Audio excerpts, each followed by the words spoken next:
What a headshot! What a head! How's it, guys? This is Dayvy, FPL, and welcome back to the Fantasy Premier League video here on my channel. Now in this video, I'll be taking you through my transfer plan for the upcoming Game Week 22.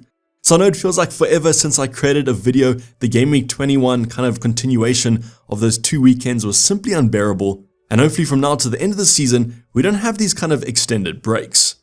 Now I also want to put this out there, if you guys aren't ready for FPL action, don't worry, the deadline's still going to be happening in about a week's time, so if you guys need a few days more to recover or get back into the swing of things, this video is going to be pretty introductory.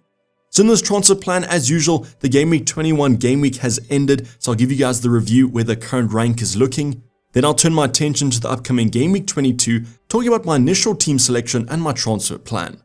So where will I be spending that massive amount of 16.5 million in the bank? Well, quite a big upgrades on the cards for a certain Norwegian. So if that's what you guys are interested in, sit back, relax, and let's get straight into it. So going over that Game Week 21 team review, as mentioned, the 2 weeks that this was split over were quite unbearable, but at least the game week has concluded.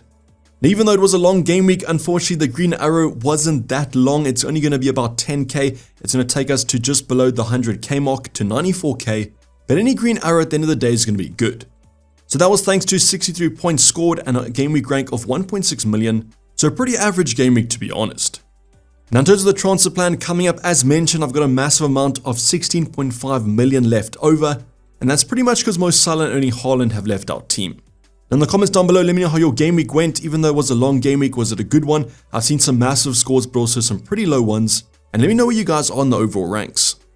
I'm going to start off on our bench as usual. None of these points contributed to that 63 points. Dubravka got 3 points, which was pretty kind of respectable. Their fixture wasn't that great, and that's why I had him on the bench. Then in terms of Archer, it's a little bit kind of worrying the fact that he's been benched now for 2 games in a row. Don't you know what's happened there? Thought he was kind of a mainstay in that starting 11, but that doesn't seem to be the case. Then Konza gets a clean sheet. Obviously, it's going to be on our bench the first week. We kind of bench Konza after bringing him in. He's going to keep a clean sheet, which is a little bit unexpected to be honest. Then finally, Lascelles has lost his spot now that all those kind of centre backs for Newcastle have come back, and therefore I can't really rely on him to get any points. Now luckily Dubravka got 3 points as well as our starting goalkeeper, so it wasn't too much of a kind of decision to actually play them. The sad thing is though, obviously the game week that Ariola doesn't keep a clean sheet, it's against the worst defence. I thought Sheffield United was a guaranteed clean sheet. So West Ham are being kind of weird at the moment. Against the tougher teams might be keeping clean sheets, against the poorer ones though, they seem to be losing them. But at least Ariola got subbed off before they conceded that second goal. So a little bit of an interesting debate. Would you guys rather have had Ariola subbed off before the penalty? I probably would have preferred if he stayed on the field, because at least he has a chance of saving it. But that sub did lock in, as I mentioned, the extra point, so both our 2 goalkeepers matched each other. Now going on to our back line, going to start off with the man in the middle, Pedro Porro. Now he ended up on 6 points, which is pretty respectable, especially because Spurs conceded 2 goals. So yes, Pedro Porro lost their clean sheet, but I guess with his attacking returns, he managed to redeem himself. So you can almost think of this as the 6 points for the clean sheet.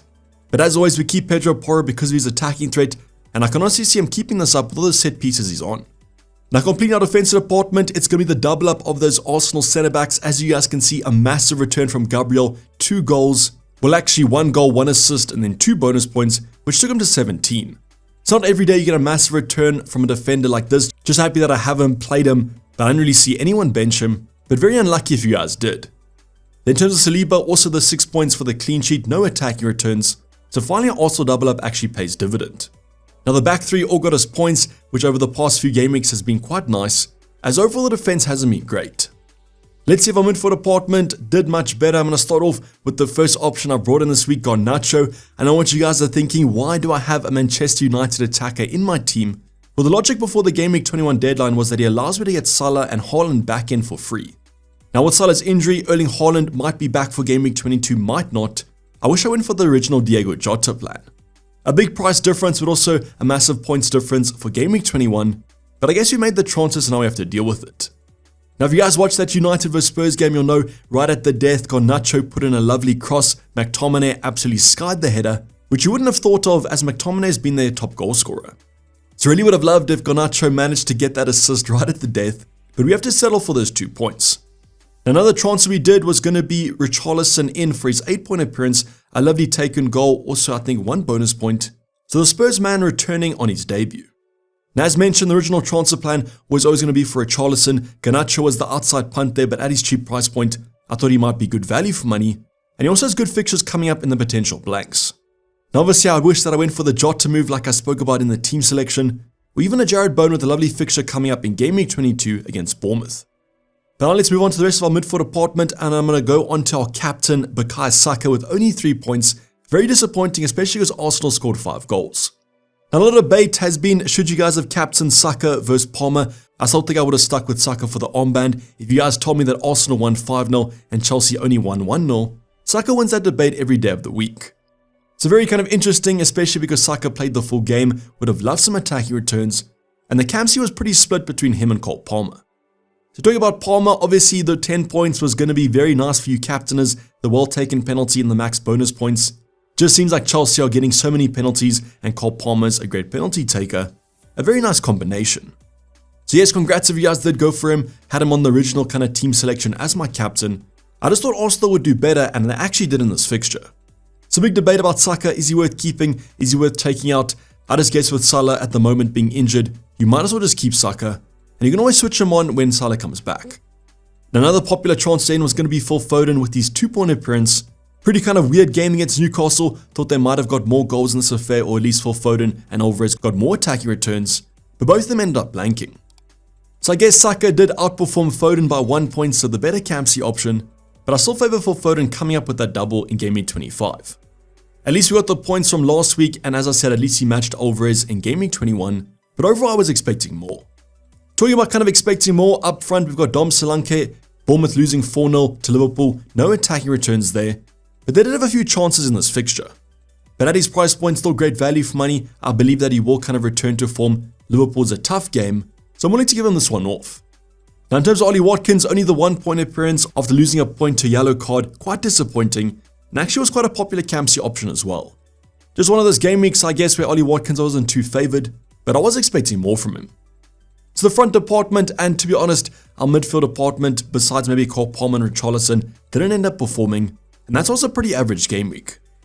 But just because it was an average game week for myself doesn't mean that for you guys it was a bad one. Let me know those green arrows, how many points you guys scored, and where you're sitting in the overall ranks.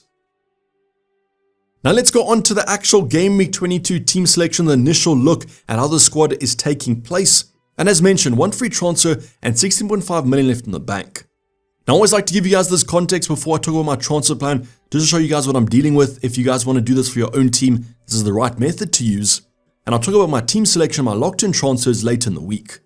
So let's start off on our bench, and this week the bench kind of pretty much picks itself. Dubravka against Aston Villa away, tougher game on the cards, and let's hope that Ollie Watkins gets some returns.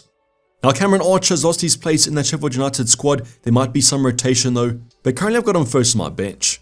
Then we have Konza against Newcastle, probably expect him to score in this fixture, that's why I'm going to be benching him, and I just prefer my other defensive options. Then Lascelles back-to-back, kind of same fixture here, but he's lost his place in that starting 11, so he'll be a comfortable third bench. Now starting goalkeeper is going to be Areola against Bournemouth at home. Will this be a clean sheet? I don't exactly know. This is a tougher game on the cards. West Ham's defense isn't great, and Bournemouth overall have been attacking pretty well over the past couple of game weeks. So there might be actually a debate to go for between Areola and Dubravka. I know that Areola was subbed off before the penalty, but it looks like he will be fine, so he should be fine for Game Week 22. Now backline has a double up again of Arsenal against Nottingham Forest away. Tougher game on the cards, don't exactly know if it will be a clean sheet, but fingers crossed as the Arsenal defense has been rock solid. I guess with Gabriel, always offers that attacking threat. Hopefully Saliba can catch back up to him, as Gabriel has been dominating at the moment. Then with Pedro Porro against Brentford not in a good space at the moment. Attacking wise, they probably will score, but as mentioned, Pedro Porro is simply here for the attacking threat. So overall backline isn't the strongest, but I guess most other people have Trent Alexander-Arnold. He has Chelsea at home, a little bit of a tougher game, so let's hope that our defenders can match him. Now moving on to midfield department, currently got the 5 in midfield once again. Garnacho against Wolves away. This is a little bit of a weird one, depends all on what United squad kind of pitches up, but I still have faith with him at his price point. Then Richarlison against Brentford at home. Action outside Campsey puncher, might be actually a popular one against that Brentford at home side. As mentioned, Brentford haven't been great defensively. Then your Saka against Nottingham Forest, hopefully he can repay our patience here. Everyone else but him have been scoring at the moment. Let's hope that he can turn it around, but as we take up a little bit of a weird spot on that right wing. Then Cole Palmer against Liverpool, the team that I support. If I have to bench one option, it's probably going to be Cole Palmer, even though he played pretty well last night against Middlesbrough. I just think at the moment, almost a little bit of a pen merchant. Just have to pray that maybe Liverpool don't concede a penalty, as their defense has been pretty good.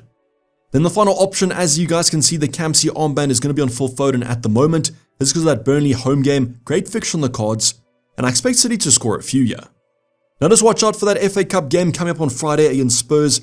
There might be some rotation in that lineup. I just want to see what Man City are going to be doing. And if Erling Haaland and Kevin De Bruyne are back in the lineup, Phil Foden might drop out. But yes, at the moment, probably between Richarlison and Foden for the Campsey armband, I'd prefer the upside of Man City. Then finally our front two, Dom Solanke against West Ham against our goalkeeper. I expect Bournemouth to probably score. Hopefully Dom Solanke is involved. And I think they'll rebound after this loss to Liverpool. Not only Watkins is Newcastle at home, as a home fixture, I've got some faith in them. And I still believe that Aston Villa attack's pretty good. But as you guys can see, the bench options aren't that great at the moment. The starting 11 does look okay. But let's go see how I can improve that with that 16.5 left in the bank. So going on to the transfer plan for the upcoming Game Week 22, and there's one man on the mind of everyone, and that's going to be the Norwegian Erling Haaland, after he returned to full training this week with Man City. And the reason for this, obviously Erling Haaland, probably the best option in FPL at the moment, and when he's playing Burnley at home, you guys have to look at him as that standout Campsey option. So yes, if Erling Haaland kind of gets a few minutes against Spurs, which I hope he does, he'll definitely be back in my FPL team and probably take the Campsey armband. I guess the worst case scenario might be if he doesn't play in the FA Cup on Friday against Spurs, then Pep Guardiola comes out and says that he might not start against Burnley, then I might have to make a decision on what I do with my starting 11. In that situation, I might just bank the transfer, or what I might actually do is look to upgrade my midfield or my forward department, and then bring Erling Haaland whenever he's back full fit. Could Alvarez be a nice one-week punt? It might be a little bit sideways though, with only one free transfer, and then I might just roll the transfer and stick with my starting 11. Now because I have so much money in the bank, obviously Arch will be the upgrade for Erling Haaland, then I'll move him to my starting 11 and probably bench Cole Palmer, which I'm pretty sure won't be too popular in the comments down below. So if I do bring in Erling Haaland, who would you guys bench in my starting 11? Would you bench maybe an Ollie Watkins, a Dom Solanke? Would you guys agree with me on Cole Palmer? Garnacho also might be an outside punt for a benching, as United haven't been that great, but I think there might be more upside on the United versus Chelsea way of things. So yes, this transfer is almost kind of do or don't. If Haaland's back, I definitely bring him in, otherwise I might roll the transfer, and then just hope that Foden matches Alvarez. So pretty kind of standard game week to be honest with the transfer plan, but let's see what happens tonight and on the weekend, as the FA Cup might shake things up quite a bit. Let me know what your transfer plans are in the comments down below. Are you guys also looking to bring in Erling Haaland, or are you guys looking at someone like a Kevin De Bruyne? Definitely the standout Campsey option against Burnley this week. But this is basically going to wrap up the video, guys. Hope you guys did enjoy it. Please don't forget to like if you did and subscribe if you have subscribed yet. I'll be seeing you guys for the ultimate guide and the team selection coming later in the week. Otherwise, keep you guys' eyes on this midweek football. But for the time being, I'm signing off. It's been Dayvy FPL, and I'm out. Cheers, bye.